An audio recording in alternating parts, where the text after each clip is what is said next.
Welcome to in a new session of Vidya Bhavan Institute for Competitive Exam.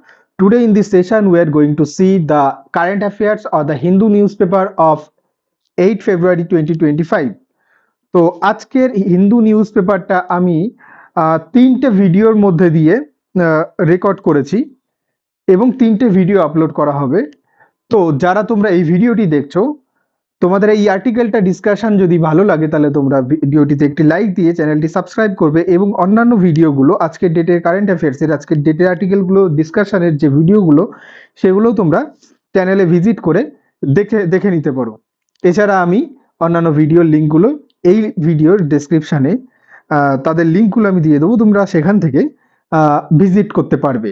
ঠিক আছে, তো আজকে যে ফার্স্ট আর্টিকেলটা, এই আর্টিকেলটা আমাদের একদিকে তো আমাদের ফ্রন্ট পেজের হেডলাইন, আর একদিকে আমাদের এই আর্টিকেলটা সেম আর্টিকেলটা আমাদের এডিটোরিয়ালেও রয়েছে। ঠিক আছে, তো এই আর্টিকেলের যে মেন যে হেডলাইনে যেটা বলেছে, growth push RBI cuts rate by 0.25%। 0.25% কিসের কাটের কথা বলেছে এখানে? এটা হচ্ছে রেপো রেট কাটের কথা বলেছে। ঠিক আছে, তো first repo rate cut since May 2020 may translate into cheaper home and car loans follows budget initiative to boost consumption with income tax breaks। তো এখানে যেটা বলেছে যে রেপো রেটকে কমিয়েছে, এবার আমাদেরকে রেপো রেট কে কমিয়েছে? আরবিআই কমিয়েছে। তাহলে পরে আমাদের আর্টিকেলের যে কি point, this article is talk about that the RBI cut repo rate by 25 basis point. তো আরবিআই কি করেছে? রেপো রেট কাট করেছে, অর্থাৎ কমিয়েছে, রিডিউস করিয়েছে। ঠিক আছে, তো the key word here is in this article RBI আর রেপো রেট, দুটো কিওয়ার্ড রয়েছে। ঠিক আছে, তো এই আর্টিকেলটা ইম্পর্টেন্ট হচ্ছে জিএস পেপার 3 ইকোনমিক্সের প্রসপেক্টে। তো অ্যাবাউট আরবিআই সেকশনে আমাদেরকে দেখতে হবে হোয়াট সাম কি facts about the RBI, what is monetary policy, next হচ্ছে ইনস্ট্রুমেন্ট অফ মনিটারি পলিসি, তারপরে হচ্ছে who is the governor of RBI. তো basic fact about the RBI. তারপরে আমাদের রেপো রেটের সম্পর্কে জানতে হবে, what is repo rate, who control this repo rate, which committee of RBI is associate with this repo rate, why RBI reduce repo rate, what will be impact of reducing the repo rate on our economy। ঠিক আছে, তো কেন repo রেটটা কি জিনিস, repo rate কে control করে, RBI এর কোন কমিটি, রিজার্ভ ব্যাংক অফ ইন্ডিয়ার কোন কমিটি রেপো রেটের সাথে অ্যাসোসিয়েট আছে, কেন Reserve Bank of India repo রেটকে রিডিউস করেছে, এবং তার এই repo rate reduce Indian economy বা আমাদের ইকোনমির উপরে কিরূপ প্রভাব ফেলবে। ঠিক আছে, তো আমরা প্রথমে আরবিআই সম্পর্কে কিছু বেসিক ফ্যাক্ট দেখে নেব। ফার্স্ট হচ্ছে কি, RBI is central bank of India. আমরা সকলেই জানি আরবিআই কি, আরবিআই হচ্ছে ইন্ডিয়ান গভর্নমেন্টের central bank. It commence it's operation on 1st April 1935 is accordance with the reserve Bank of India 1934। ঠিক আছে, তো এই যে রিজার্ভ ব্যাংক অফ ইন্ডিয়া, এটা কত সালে প্রতিষ্ঠিত হয়েছিল? এটা প্রতিষ্ঠিত হয়েছিল 1935 সালে। এটা প্রতিষ্ঠিত হয়েছিল reserve Bank of India act 1934 এর অনুসারে। ঠিক আছে, এটা কাজ করতে শুরু করেছিল 1935 সালের 1st এপ্রিল থেকে। এখানে একটা চমৎকার বিষয় হচ্ছে যে ফিনান্সিয়াল ইয়ার এন্ডিং কবে হয় ইন্ডিয়ার ফিনান্সিয়াল ইয়ার এন্ডিং হয় 31 মার্চে, এবং 1 এপ্রিল থেকে ভারতের নতুন ফিনান্সিয়াল অর্থাৎ অর্থনৈতিক বছরের সূচনা হয়। তোমরা সকলেই জানো মার্চ মাসের শেষে যারা ফিনান্স কোম্পানিতে চাকরি করে বা ফিনান্সিয়ালের সাথে যারা রিলেটেড তারা বলে যে ইয়ার এন্ডিং চলছে, খুব চাপ আছে। তো তার কারণ হচ্ছে 31 মার্চে ফিনান্সিয়াল ইয়ার এন্ডিং হয়ে যায়, এবং এই যে এই ডেটটা সেই 1935 সাল থেকে ইন্ডিয়ান ইকোনমিকে একটা গুরুত্বপূর্ণ ভূমিকা দিয়ে রেখেছে, যেখানে 1 এপ্রিলকে ধরে ফিনান্সিয়াল ইয়ারকে কি করা হয়, স্টার্ট করা হয়। RBI was nationalised on 1 April 1949। 1949 সালের 1 জানুয়ারিতে আরবিআই ন্যাশনালাইজড হয়েছিল। ঠিক আছে, গভর্নমেন্ট অফ ইন্ডিয়ার আন্ডারে ন্যাশনালাইজড হয়েছিল। Regulatory body responsible for regulation of the Indian banking system and Indian currency. তো এই যে আরবিআই, এই আরবিআই হচ্ছে ইন্ডিয়ার যে টোটাল যে ব্যাংকিং সিস্টেম, এই ব্যাংকিং সিস্টেমকে রেগুলেট করে থাকে, এবং তার সাথে ইন্ডিয়ার যে কারেন্সি, এই কারেন্সির টোটাল কন্ট্রোল এই আরবিআই এর হাতে। Owned by the ministry of finance, government of India. তো এই আরবিআই কার অধীনে? আরবিআই হচ্ছে মিনিস্ট্রি অফ ফিনান্সের অধীনে, ঠিক আছে, গভর্নমেন্ট অফ ইন্ডিয়ার মিনিস্ট্রি অফ ফিনান্সের অধীনে। It is responsible for the control, issue and maintain of the supply of the Indian rupee. It also manage the currency. It also manage the country's main payment system and works to promote its economic development. তো এখানে যেটা বলেছে সেটা হচ্ছে যে responsible, RBI responsibility কি, RBI এর ফাংশনটা কি? আরবিআই এর ফাংশন হচ্ছে যে এই যে আমাদের মার্কেটে যে আমরা যে পয়সা পাচ্ছি না, এই পয়সাটা যেখান থেকে ছাপা হচ্ছে, এবং শুধু ছাপা না, সেটাকে কিভাবে ইস্যু করা হবে, সেটাকে কি মাত্রাতে ছাড়া হবে, কত মাত্রাতে ছাড়া হবে, সেই যে কন্ট্রোল করা এবং তার মেইনটেনেন্স করা, এইগুলো কিন্তু সব কিন্তু আরবিআই করে। এবং তার সাথে গভর্নমেন্ট অফ ইন্ডিয়ার যত পেমেন্ট আছে, সেই পেমেন্ট সিস্টেমকে, সেই পেমেন্টকে আরবিআই হ্যান্ডেলিং করে, আরবিআই সেগুলোকে মেনটেন করে। ভারতীয় reserve bank note Mudran, BRBNM, is a specialized division on RBI through which it prints and mints Indian currency, notes INR in two of these currency printing press located in Mysore, Karnataka, Southern India and the Shalboni, West Bengal in Eastern India. তো এই যে আমাদের যে reserve Bank of India, সেটা কি করে? সেটা আমাদের কারেন্সি ছাপায়, যে কাগজের নোট, সেই কাগজের নোট ছাপায়, এবং যে কয়েন, সে কয়েনকে মিন্ট করে, ঠিক আছে। তো এইগুলো কোথায় কোথায় হয়? এগুলো দুটো জায়গাতে হয়। এগুলো দুটো জায়গার মধ্যে হচ্ছে, একটা হচ্ছে মাইসুর, কর্ণাটকাতে, আর একটা হচ্ছে আমাদের ওয়েস্ট বেঙ্গলের শালবনীতে, right? Okay, next, the bank is often refer to the name to by the name Mint Street. তো এই ব্যাংকে অনেক সময় কি নামে ডাকা হয়ে থাকে? মিন্ট স্ট্রিট বলে, ঠিক আছে। Until the Monetary Policy Committee was established in 2016, it also had full control over the monetary policy in the country. তো মনিটারি পলিসিটা কি জিনিস? মনিটারি পলিসি হচ্ছে যে আমাদের যে কারেন্সি, সেই কারেন্সির যে লিকুইডিটি, সেটাকে মেনটেন করা, ঠিক আছে। তো এই মনিটারি কমিটি কত সালে প্রতিষ্ঠিত হয়েছিল? 2016 সালে। তো 2016 সালে এই মনিটারি কমিটি প্রতিষ্ঠিত হওয়ার আগে আরবিআই এই মনিটারি কমিটির যে কাজ, সেটা আরবিআই নিজেই করত, ঠিক আছে।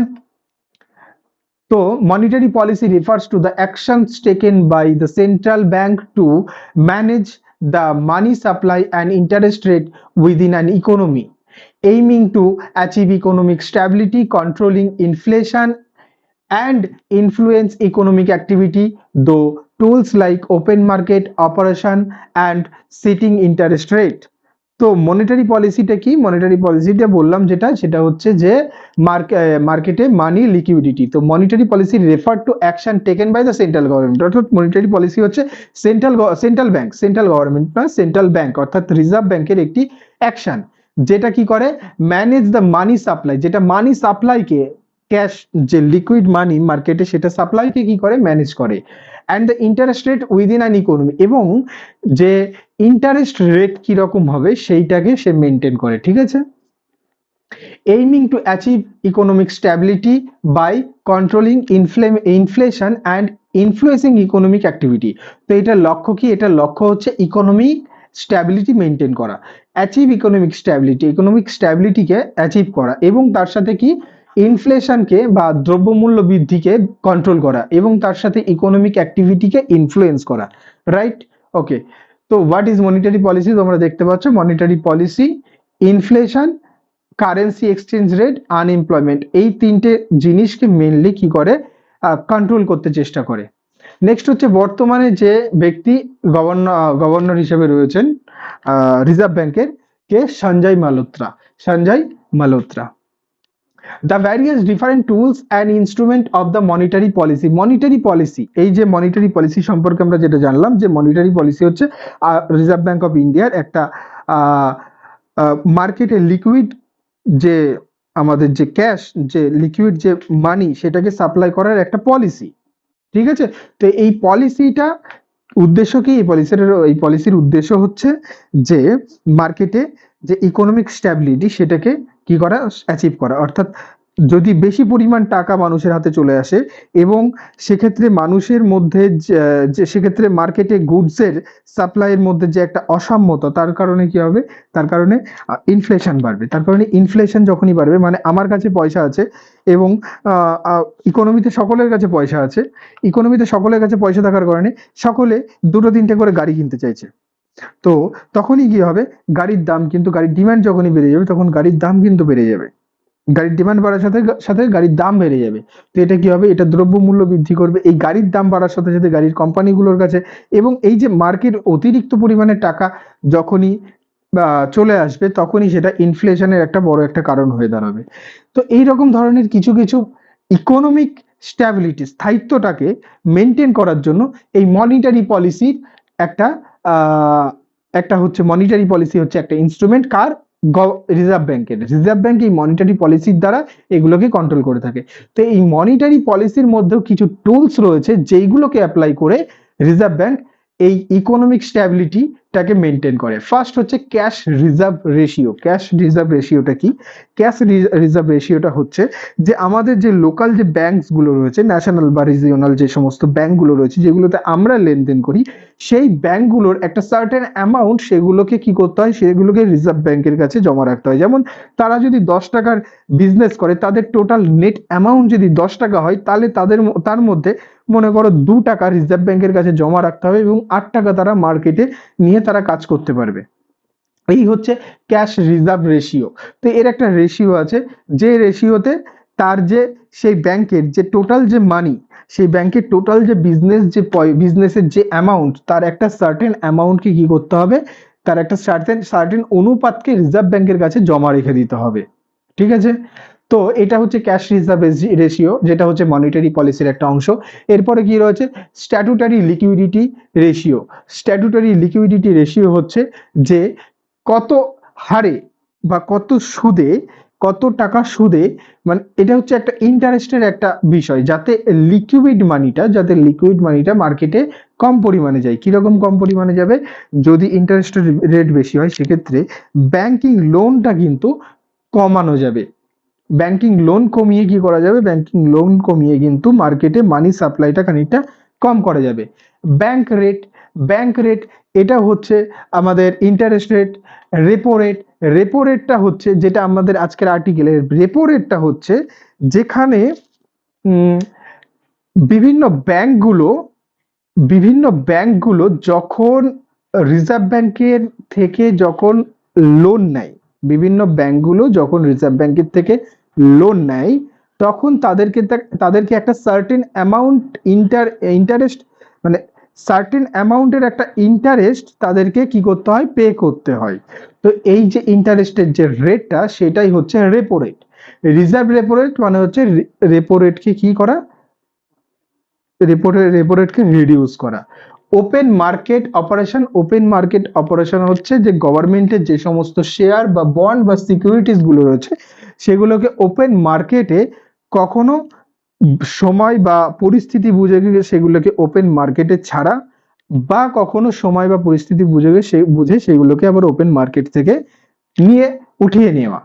এইগুলো হচ্ছে আমাদের মনিটারি পলিসির এই যে রিজার্ভ ব্যাংকের এই যে ইনস্ট্রুমেন্ট গুলো, যেগুলোর দ্বারা মনিটারি পলিসি অ্যাপ্লাই করে। What is repo rate? The repo rate is the interest rate at which the Reserve Bank of India lends money to bank and financial institution. It's a key tool used by the Reserve Bank of India to steer the economy. তো এইটা হচ্ছে reserve bank এই যে একটা certain ইন্টারেস্টের উপরে অন্যান্য bank এবং ফিনান্সিয়াল ইনস্ট্রুমেন্ট গুলোকে কি করে, মানি লেন্ডিং করে। ঠিক আছে, এটা হচ্ছে রিজার্ভ ব্যাংকের একটা মনিটারি পলিসি। ঠিক আছে, যেটা ইকোনমিকে মানে সোজা বা একটা সুস্থ রাখার জন্য। It is maintain by the monetary policy committee of RBI. তো মনিটারি পলিসি কার দ্বারা নিয়ন্ত্রিত হয়? Monetary policy of RBI. কত সালে প্রতিষ্ঠিত হয়েছে মনিটারি পলিসি? আরবিআই এর মনিটারি পলিসি প্রতিষ্ঠিত হয় 2016 সালে। What will be the impact of the reducing the repo rate on our economy? তো আমাদের ইকোনমিতে এই যে রেপো রেট যে রিডিউস হওয়ার, এটার ইম্প্যাক্ট কি ধরনের হতে পারে? ফার্স্ট হচ্ছে ইকোনমিক গ্রোথ হতে পারে। কিভাবে ইকোনমিক গ্রোথ? যে না, রেপো রেট কম হওয়ায় রিজার্ভ ব্যাংকের কাছ থেকে আমাদের লোকাল ব্যাংকগুলো, ন্যাশনাল বা রিজিওনাল ব্যাংকগুলো বা অন্যান্য ফিনান্সিয়াল ইনস্টিটিউশন যারা, তারা কম ইন্টারেস্টে তারা কি করবে? তারা মানি লেন্ড করবে, তারা রিজার্ভ ব্যাংকের কাছ থেকে লোন নেবে বা রিজার্ভ ব্যাংকের কাছ থেকে তারা পাবে পয়সা। যখনই তারা রিজার্ভ ব্যাংকের কাছ থেকে কম সুদে যখন পয়সা পাবে বা কম ইন্টারেস্টে যখন পয়সা পাবে, তখন তারা তখন তারা মার্কেটেও মানি, যখন তাদের কাছ থেকে যখন জনতা যখন তাদের থেকে যখন লোন নিতে যাবে, তখন তারাও সেই লোনের যে রেটটা, যে ইন্টারেস্ট রেটটা, সেটাকেও তারা কম করে দেবে। সেটাকে যখনই তারা কম করবে, তখন মানুষ উৎসাহিত হবে আরো পরিমাণে লোন নিতে এবং সেই লোনের পয়সা দিয়ে আরো কিছু ইকোনমিক অ্যাক্টিভিটি করতে, যেটা সার্বিকভাবে যেটা ইকোনমিক গ্রোথ এগিয়ে নিয়ে যাবে। তারপরে হচ্ছে strengthening the financial market. Financial মার্কেটকে আরো বেশি স্ট্রেংথ করা। কিভাবে স্ট্রেংথ করা? যখন যে এই যে রেপো রেট যখন হচ্ছে আমাদের যে লোকাল যে ব্যাংকগুলো, এই ব্যাংকগুলো যখন কম ইন্টারেস্ট রেটে এই যে রিজার্ভ ব্যাংকের কাছে যখন কম ইন্টারেস্ট রেটে যখন পয়সা পাবে, তখন এরা কি করবে? এরা এই যে মার্কেটে যখনই বেশি পরিমাণে যখনই তোমার হচ্ছে মানি রিজার্ভ ব্যাংকের কাছের থেকে যখন কম পরিমাণে ইন্টারেস্টে যখন আমাদের লোকাল ব্যাংকগুলো যখন পয়সা পাবে, তখন কি করবে? তারা বেশি পরিমাণে মানি কি করবে? রিজার্ভ ব্যাংকের কাছ থেকে নিয়ে তারা মার্কেটে মানি ছাড়বে কম ইন্টারেস্টে। মার্কেটে যখন কম ইন্টারেস্টে মানি ছাড়বে, তখন তাদের কাছে, অর্থাৎ আমাদের যে রিজিওনাল যে ব্যাংকগুলো রয়েছে, আমাদের লোকালে যে ব্যাংকগুলো রয়েছে, এই ব্যাংকগুলো যখন মার্কেটে কম সুদে যখন কম হারের সুদে যখন পয়সা ছাড়বে, তখন তাদের কাছে যারা, যেমন আমরা সেভিংস অ্যাকাউন্ট বা ফিক্সড ডিপোজিটের মাধ্যমে যখন আমরা পয়সাগুলো রেখেছি, তারাও কিন্তু আমাদের ইন্টারেস্ট রেট কম দেবে। তো যখন আমাদের ইন্টারেস্ট কম দেবে, তখন কি করব? আমরা ইন্টারেস্টের দিকে, মানে আমাদের ফিক্সড ডিপোজিটের যে আর্নিং, সেটার দিকে আমাদের কি করব? আমরা সেটার থেকে আমরা ডাইভার্ট হয়ে আমরা কি করব? আমরা আমাদের যে পয়সা ধার হিসাবে বা আমাদের জমানো পয়সা, সেটা নিয়ে আমরা কি করব? আমরা যেহেতু আমাদের ব্যাংকে রেখে আমরা সেই পরিমাণে ইন্টারেস্টটা পাবো না, ব্যাংক আমাদেরকে সেই হারে ইন্টারেস্ট দেবে না, তো আমরা কি করব?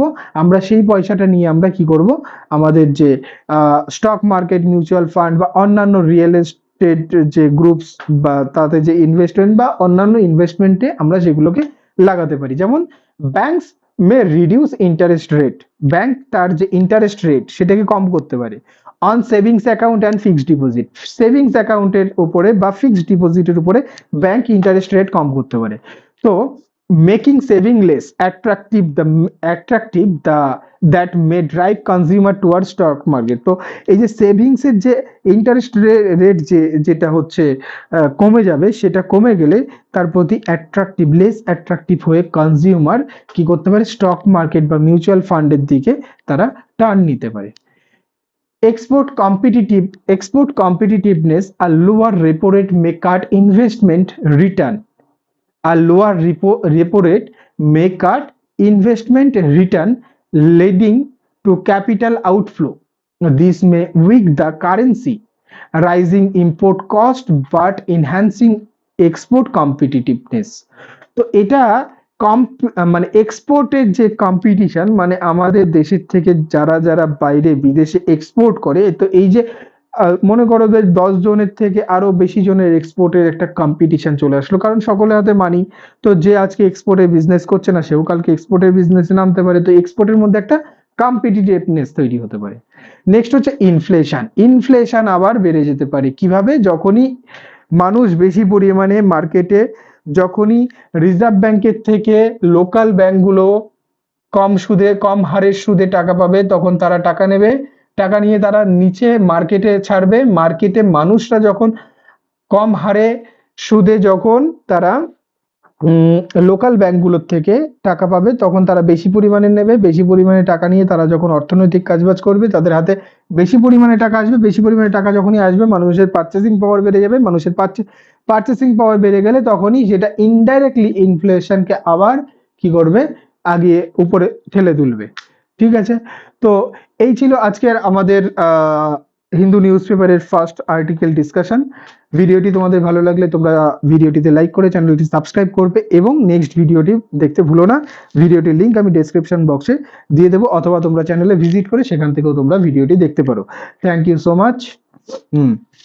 নেক্সট ভিডিওটা অবশ্যই তোমরা দেখে নিও। হ্যাঁ।